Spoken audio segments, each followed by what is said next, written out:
Bismillahirrahmanirrahim. Assalamu alaikum Pakistan. This is Dr. Tanveer Iqbal and you are watching Awareness by Dr. Tanveer. آج کی اس video میں اپنی قوم سے اپنے پاکستانیوں سے ایک سوال پوچھنا چاہتا ہوں. وہ سوال یہ ہے کہ کیا ہم غریب ہیں؟ کیا پاکستان ایک غریب قوم ہے؟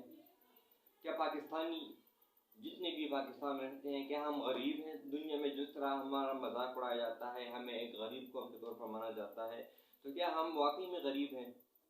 اگر آپ کا جواب ہاں ہے تو ایسا کیوں ہے؟ کبھی سوچا ہے آپ لوگوں نے؟ نہیں سوچا تو کیوں نہیں سوچا؟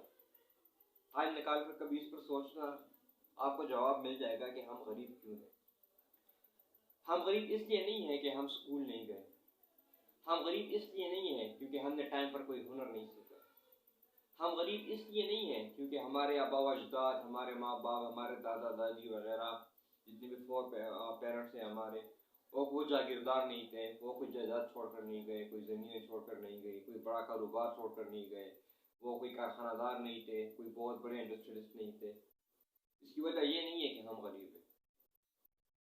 اس کی بنیادی وجہ یہ ہے کہ ہمارے ملک کے جو وسائل ہیں ان کی تقسیم مساوی طور پر نہیں ہو رہی. 47 سے لے کر اب تک اگر آپ دیکھیں تو اس ملک کا امیر اور امیر ہوتا جا رہا ہے اور غریب جو ہے وہ سڑک پر آ گیا ہے, کیونکہ اس ملک کے جو وسائل ہیں اس کی تقسیم مساوی طور پر نہیں ہو رہی. 47 سے پہلے اگر بات کریں تو کانگریس نے ایک بل پاس کیا جس کے مطابق انگریزوں کے جانے کے بعد جاگیرداری نظام جو ہے اس کا خاتمہ کیا جائے گا اور جاگیرداری نظام نہیں رہے گا. تو میں شارٹ کٹ آپ کو بتانا چاہ رہا ہوں کہ یہ بل منظور ہونے کے بعد 22 خاندان وہ کانگریس چھوڑ کر مسلم لیگ میں آ گئے.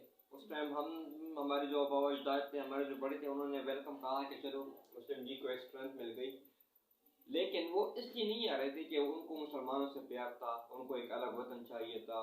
مسلم لیگ کا جو نظریہ تھا وہ نظریاتی طور پر مسلم لیگ ہی نہیں تھے, وہ اپنی جاگیر بچانے کے لیے مسلم لیگ میں آئے, کیونکہ مسلم لیگ کا اس طرح کوئی ایجنڈا نہیں تھا جو ایجنڈا کانگریس کا تھا آزادی ملنے کے بعد.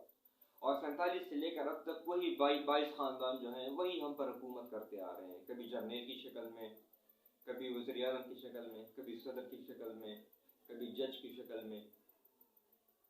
یہ وسائل کی جو مساوی تقسیم ہے یہی لوگ ہیں جو اس کو نیچے سطح تک منتقل نہیں کرتے. وہ کرنا چاہتے ہی نہیں کیونکہ یہ سسٹم ان کو سوٹ کرتا ہے. اگر وسائل کی تقسیم مساوی طور پر ہونے لگی تو پاکستان کا جو غریب ہے, پاکستان کا جو عام شہری ہے, وہ ان کے برابر آ کر کھڑا ہو جائے گا. ان کی حکومت خطرے میں پڑ سکتی ہے, بلکہ پڑ جائے گی.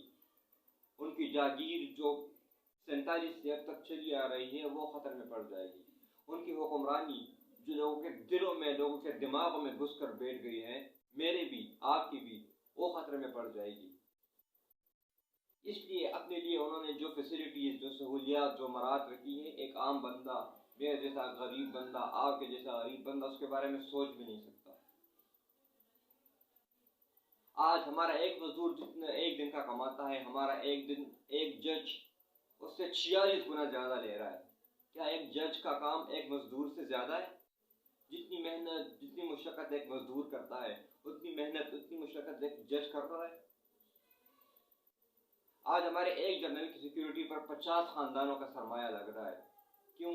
کیا وہ جرنیل کوئی آسمان سے اترا ہے؟ کوئی پیغمبر ہے وہ کہ وہ جو کچھ کرے گا, جو کچھ کہے گا اس سے پوچھنے والا کوئی نہیں ہوگا؟ وہ 50 خاندان جن کا پیسہ ان کی سیکیورٹی پر لگ رہا ہے, ان کے بچے بھوک سے بلک رہے ہیں, اسکول نہیں جا پاتے, زندگیاں گزر جاتی ہے, اپنا گھر, اپنا مکان تک کی شکل تک وہ نہیں دیکھ پاتے کیونکہ ان کا سرمایہ ایک جرنیل صاحب کی سیکیورٹی پر لگ رہا ہے, کیونکہ وہ جرنیل بہت ترم خان ہے. ایک بیوروکریٹ کو تو میں پرسنلی جانتا ہوں, 80 ملین اس کا پر کیس بنا تھا, اس پر نیب میں 40 دن رہا, اس کے بعد جیل بھیج دیا گیا, وہاں سے جیل سے اس کو بیل مل گئی, اور اس کے بعد پھر اللہ خیر سے اللہ کیس بھی ختم ہو گیا, اور سب کی پوسٹ پہ چلا گیا. پوچھنے والا کوئی نہیں ہے. نہ میں نے پوچھا, نہ ان کے جو آفس میں ان کے جو ہیڈز ہیں نہ انہوں نے پوچھا, نہ نیب نے پوچھا, نہ کورٹ نے پوچھا.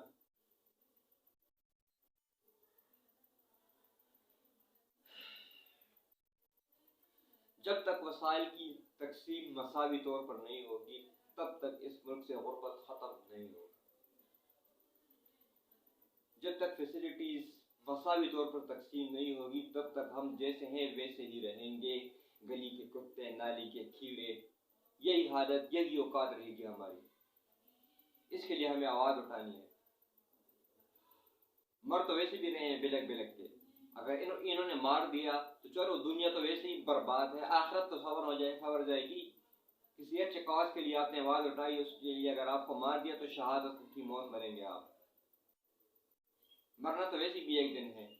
کسی اور کے ہاتھوں کسی اچھی کاز کے لیے، کسی اچھی وجہ کے لیے مریں تو کم از کم وہ دنیا تو اچھی ہو جائے گی. یہ دنیا تو ویسے بھی بلک بلک کے مر رہے ہیں. کبھی ایک آ جاتا ہے حکمران بن کر، کبھی دوسرا آ جاتا ہے، کسی نے وردی پہنی ہوتی ہے، کوئی جوڈیشل مارشل لا کی بات کر رہا ہے.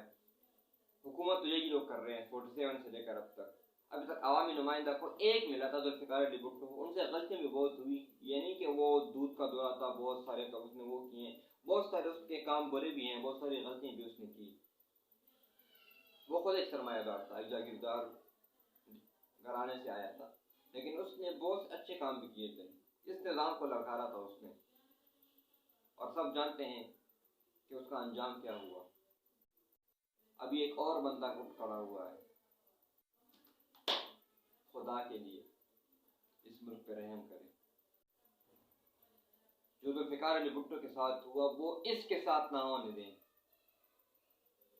اگر یہ کام اس کے ساتھ بھی ہو گیا تو اگلے 50 سال تک ہم پھر غلام کے غلام ہی رہیں گے.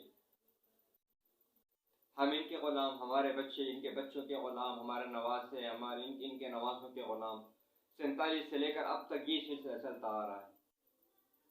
I think it's time to stop this blindness. Thank you very much.